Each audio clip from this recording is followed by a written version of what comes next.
150. 가룟 유다의 죽음. 성경 말씀. 마태복음 27장 3절에서 5. 그때에 예수를 판 유다가 그의 정죄됨을 보고 스스로 뉘우쳐 그 은 30을 대제사장들과 장로들에게 도로 갖다 주며 이르되 내가 무죄한 피를 팔고 죄를 범하였도다 하니 그들이 이르되 그것이 우리에게 무슨 상관이냐 내가 당하라 하거늘 유다가 은을 성소에 던져 넣고 물러가서 스스로 목매어 죽은지라. PMG 말씀. 6. 순환 24. 배반 후에 가룟 사람 유다. 나는 유다를 본다. 그는 혼자이다. 그는 엷은 노란색 옷을 입었고 허리에는 붉은 끈을 맸다. 내 안에서 가르쳐주는 분이 예수께서 조금 전에 붙잡히셨고 바로 그 뒤에 도망친 유다는 지금 여러 가지 생각에 사로잡혀 있다고 알려준다. 과연 가룟 사람은 잡종계 때에 쫓기는 성난 야수 같다. 나뭇잎 사이로 바람이 조금 불어도 길에서 무슨 소리가 나도 분수가 흘러나오는 소리에도 그는 펄쩍 뛰고 싸우려는 사람이 따라오는 것처럼 의심하고 겁이 나서 돌아다 본다. 그는 목이 꼬이게 고개를 숙여 돌리고 보기를 원하면서 보기를 무서워하는 사람처럼 눈을 돌린다. 달빛이 움직이는 바람에 사람같이 보이는 그림자가 생기면 눈을 크게 뜨고 뒤로 한 걸음 뛰어 물러나며 전보다 더 창백하여진다. 잠깐 발을 멈추었다가 급히 오던 길로 되돌아 도망쳐서 다른 길로 해서 돌아가다가 또다시 다른 소리와 다른 달빛 움직임 때문에 또 걸음을 멈추고 다른 방향으로 도망치곤 한다. 이렇게 미친 듯이 달아나는 중에 시내 쪽으로 가게 된다. 군중의 고함 소리에 그가 가야파의 집 근처에 와 있다는 것을 알게 된다. 그러자 양손으로 머리를 싸매고 그 고함 소리가 그를 치는 돌들인 것처럼 몸을 숙이면서 도망치고 또 도망친다. 이렇게 도망치던 중에 곧바로 최후의 만찬을 했던 집 쪽으로 가는 골목길로 들어선다. 이곳의 길에 흐르고 있는 샘물 때문에 그 집 앞에 왔을 때 그것을 알아차린다. 작은 돌 수반에 방울방울 떨어지는 물방울 소리와 통곡 소리를 내면서 좁은 길로 비집고 들어오는 약한 바람에 휙휙하는 소리가 그에게는 그가 배반한 분의 울음소리와 고문당하는 이의 한탄같이 들릴 것이 분명하다.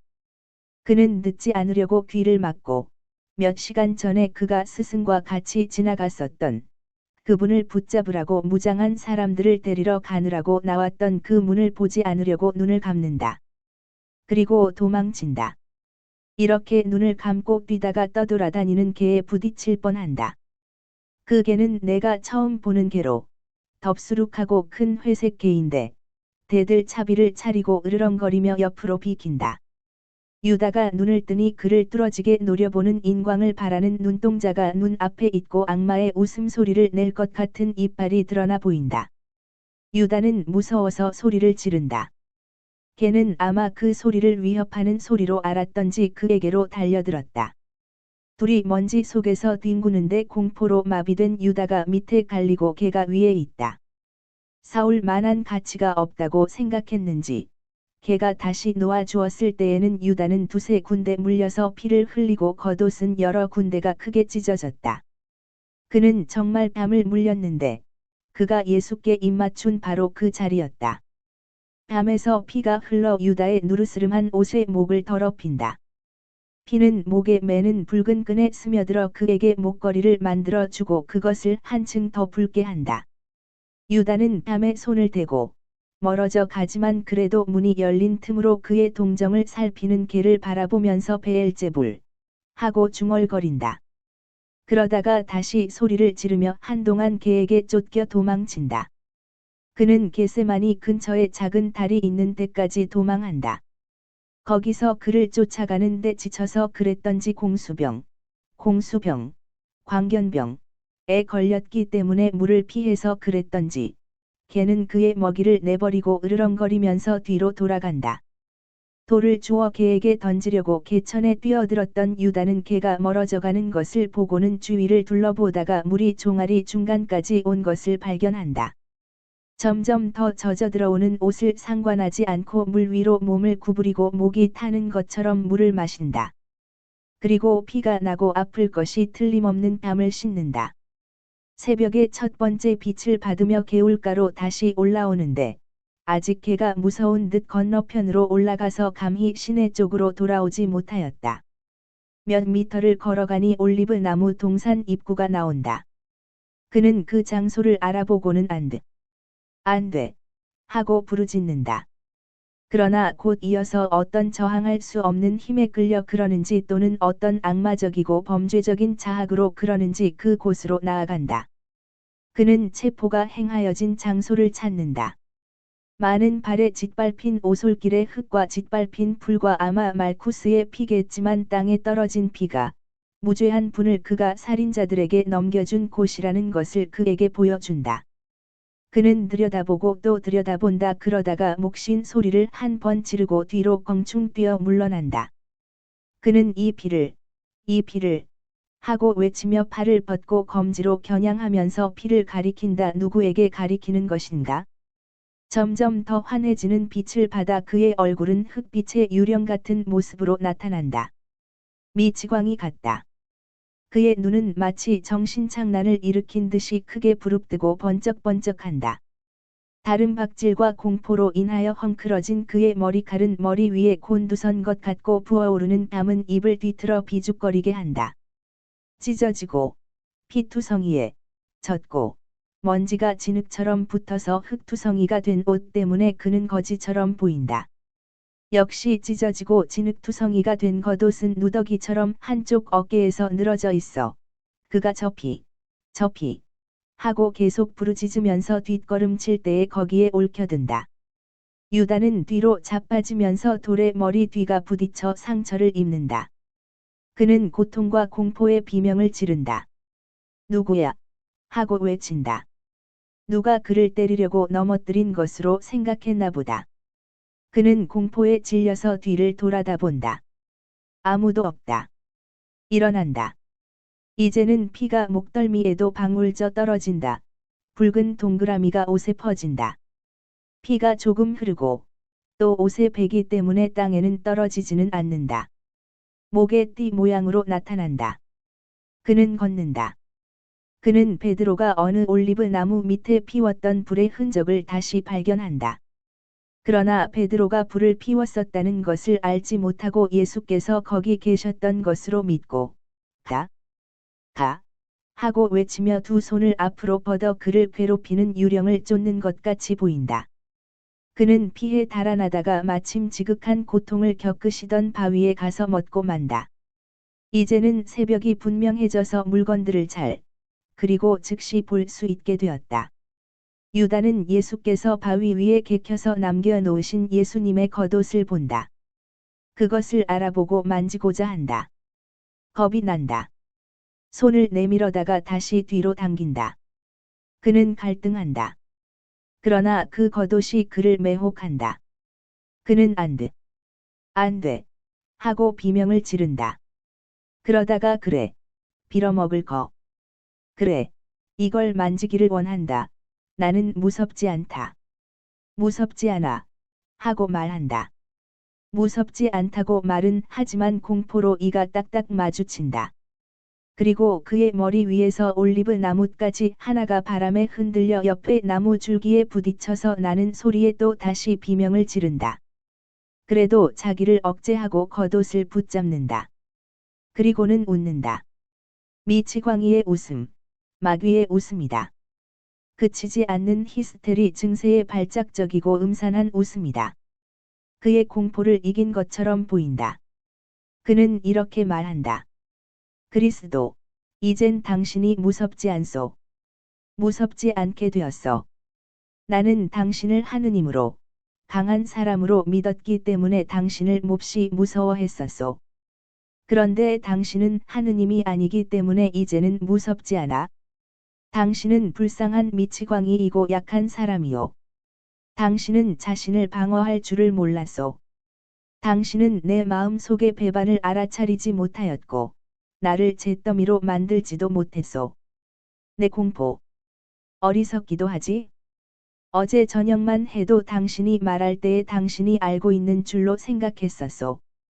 그런데 아무것도 모르고 있었지? 내 공포 때문에 당신의 아주 평범한 말에 예언적인 뜻을 붙여주었던 것이요. 당신은 아무것도 아니요.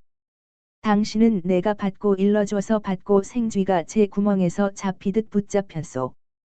당신의 능력, 당신의 출신. 야, 야, 야. 웃기는군. 강한 자는 사탄이요. 당신보다 더 강해요. 그가 당신을 이겼소. 야, 야, 야. 예언자, 메시아, 이스라엘의 왕. 그러면서 당신은 나를 3년 동안 예속시켰소. 항상 마음에 공포를 품게 하면서.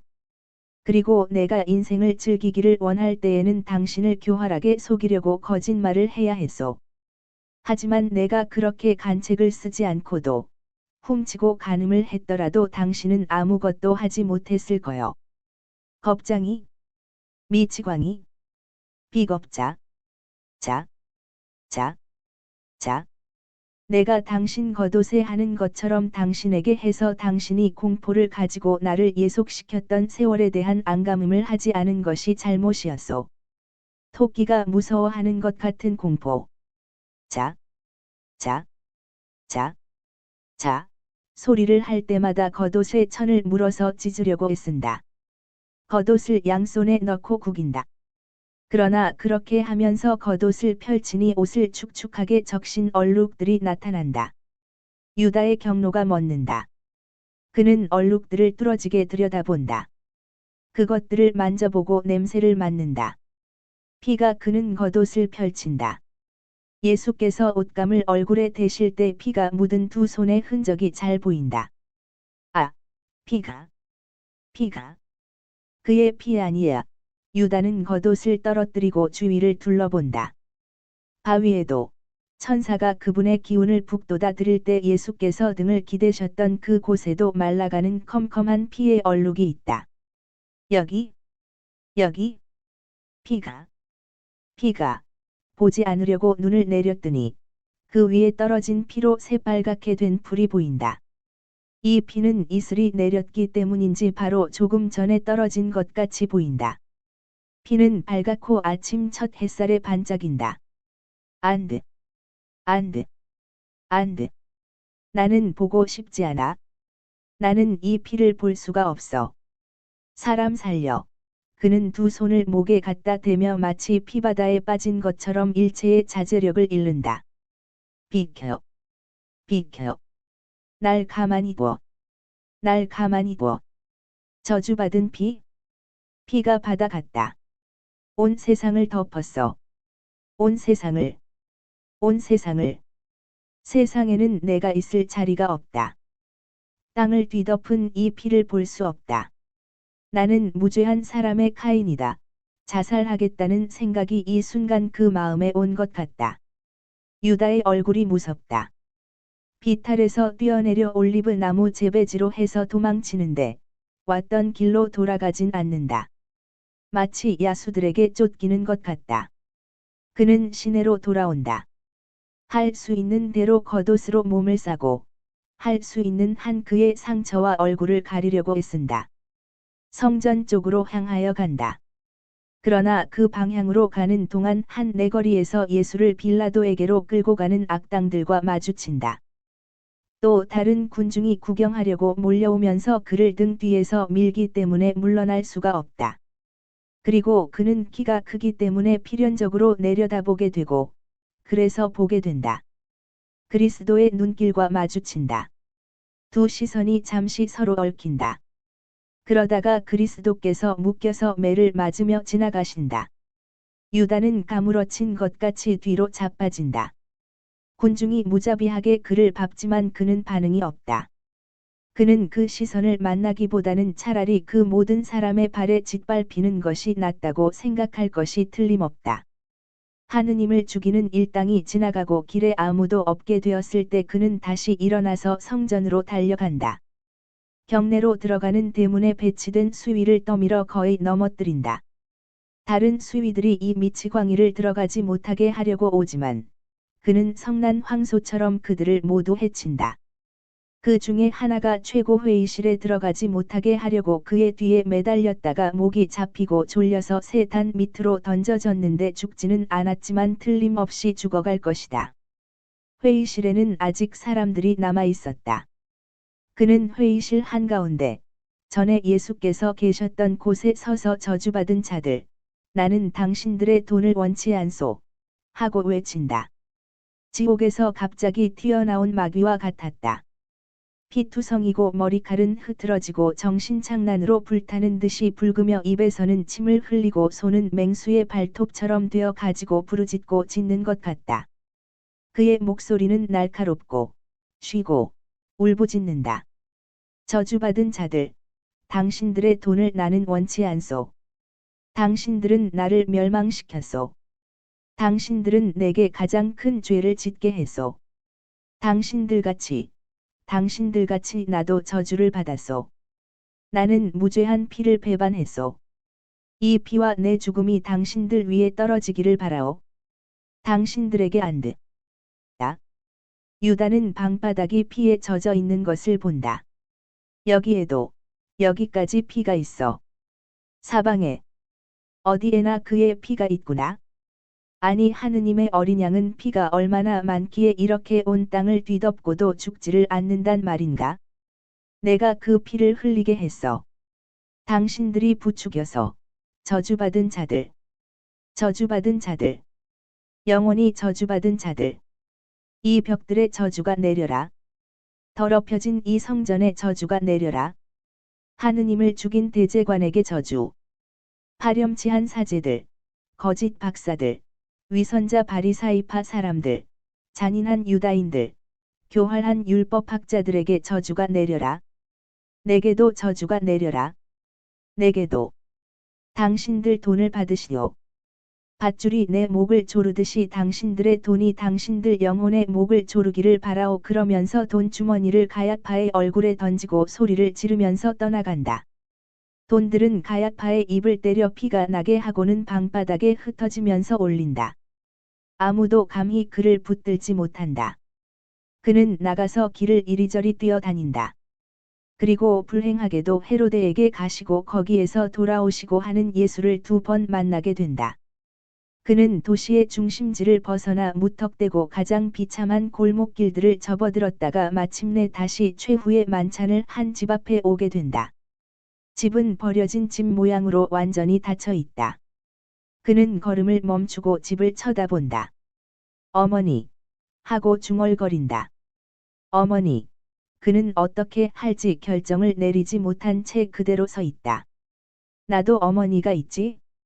그런데 나는 한 어머니의 아들을 죽였다. 그렇지만 들어가서 그 방을 다시 봐야지. 거기에는 피가 없지. 그는 문을 쾅 하고 두드린다. 또 한 번 집주인 여자가 문을 열러 나와서 조금 연다.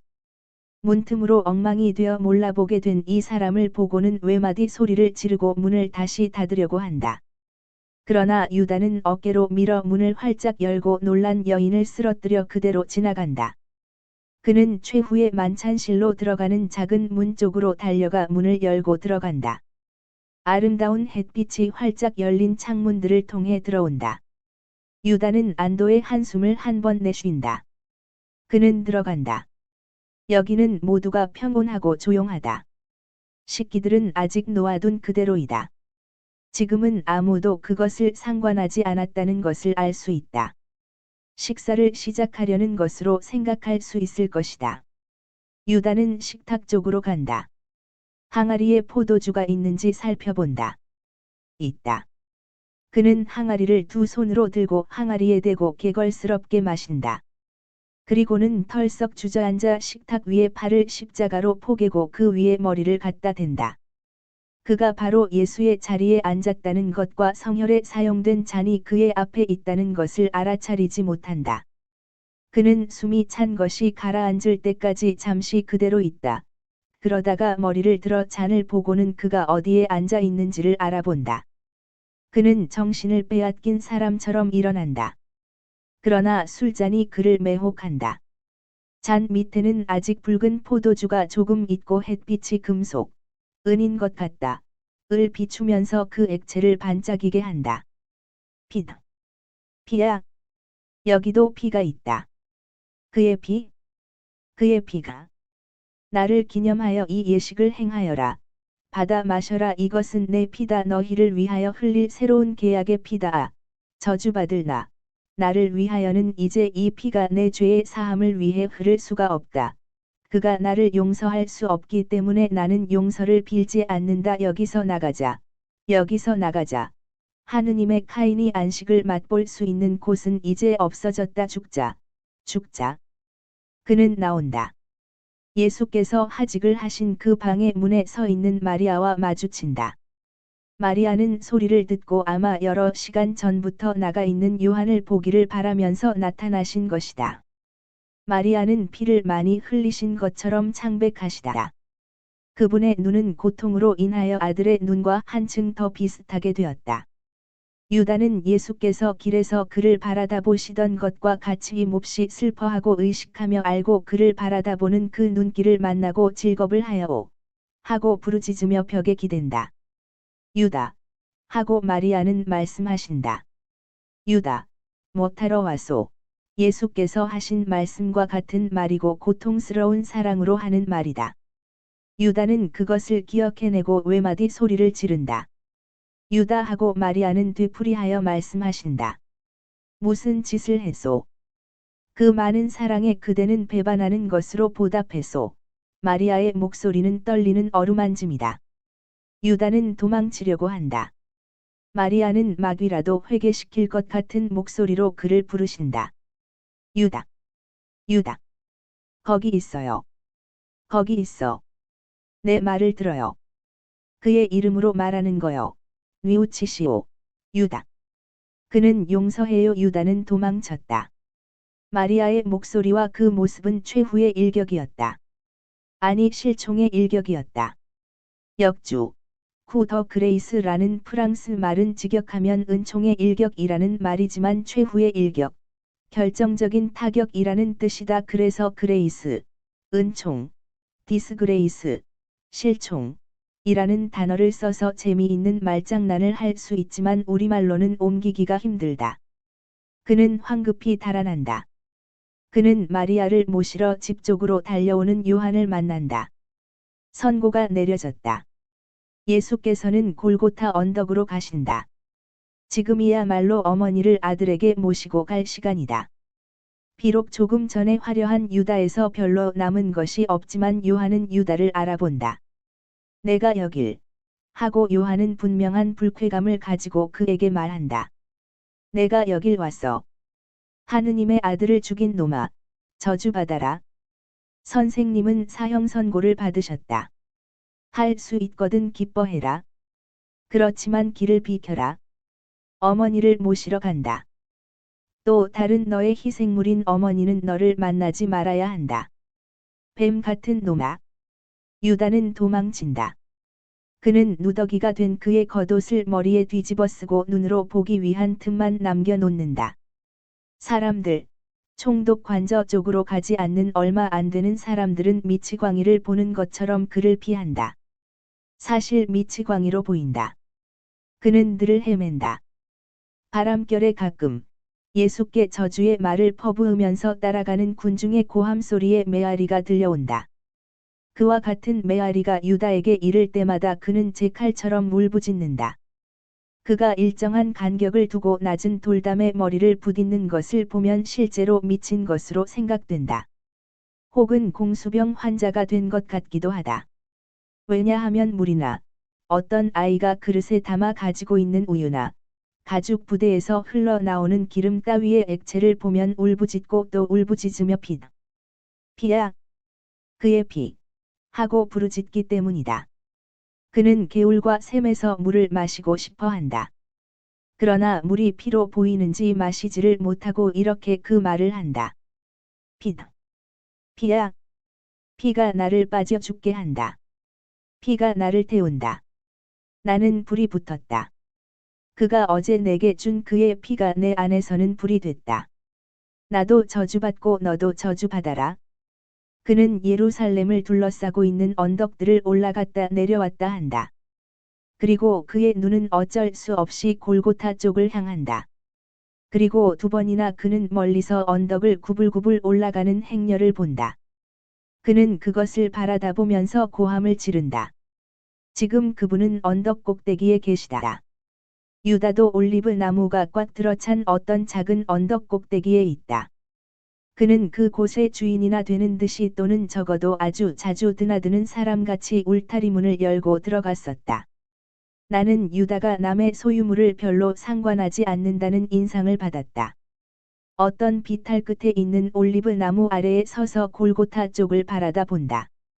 그는 십자가들이 서는 것을 보고 예수께서 십자가에 못 박히셨다는 것을 알아차린다. 그는 보거나 들을 수가 없다. 그러나 정신착란이나 사탄의 요술로 그가 골고타 언덕 꼭대기에 있는 것처럼 보고 듣게 된다. 그는 환각에 사로잡힌 듯이 바라다보고 또 바라다본다. 그는 몸부림친다. 안 돼. 안 돼. 나를 보지 마라. 내게 말하지 마라. 나는 그걸 견딜 수가 없다. 죽어라. 죽어. 저주받은 자야. 죽음아. 내게 공포감을 일으키는 저 눈과 나를 저주하는 저 입을 감게 하고 다물게 해라. 당신이 나를 구원하지 않았기 때문에 나도 당신을 저주한다. 그의 얼굴이 하도 살벌하여 쳐다볼 수가 없을 지경이다. 울부짖는 그의 입에서 침 두 줄기가 내려온다. 물린 땀은 남비치고 부어서 그의 얼굴을 보기 싫게 보이게 한다. 착 달라붙은 머리칼과 그 시간의 밤에 난 매우 검은 수염이 그의 뺨과 턱에 음산한 입마개를 만들어 놓는다. 그 눈은 자꾸 움직이고 사팔눈이 되고 인광을 발한다. 마귀의 눈이다. 그는 허리에 3번 둘렀던 붉은 빛깔의 굵은 모직 밧줄을 빼낸다. 그는 그것을 어떤 올리브 나무에 감고 힘껏 잡아당겨 든든한지를 시험한다. 밧줄은 끄떡없다. 든든하다. 그는 자기가 하고자 하는데 적합한 올리브 나무를 고른다. 됐다. 비탈 저쪽으로 기울어져 있는 가지가 어수선한 올리브 나무가 잘 어울린다. 그는 나무에 올라간다. 그는 가장 튼튼한 가지 중에 하나이고 공중으로 뻗어 있는 가지의 고리매듭을 단단히 잡아맨다. 그는 벌써 고리매듭을 만들었다. 그는 다시 한번 골고타 쪽을 바라다보고 나서 머리를 고리매듭 속으로 집어넣는다. 이제는 목 아래쪽에 붉은 목걸이 둘을 하고 있는 것 같다. 그는 비탈에 앉았다가 대번에 공중으로 미끄러져 내려간다. 매듭이 목을 조른다. 그는 몇 분 동안 몸부림친다. 눈이 뒤집히고 질식으로 인하여 그는 검게 되고 입을 벌리고 목의 정맥이 부풀어 오르며 검게 된다. 그는 마지막 경련 중에 너댓 번 공중에 발길질을 한다. 그런 다음 입이 벌어지고 혀가 검게 되어 침을 흘리며 늘어지고 눈알이 열린 눈꺼풀로 머리에서 튀어나와 핏발이 선 흰자 위를 보이며 홍채는 위쪽으로 사라진다. 그는 죽었다. 임박한 뇌우전에 일어난 세찬 바람이 매달린 시체를 흔들고 그를 거미줄에서 늘어진 소름 끼치는 거미처럼 빙글빙글 돌린다. 환상이 끝났다. 나는 이 모든 것을 곧 잊어버리기를 바란다. 정말 이것은 소름 끼치는 환상이기 때문이다.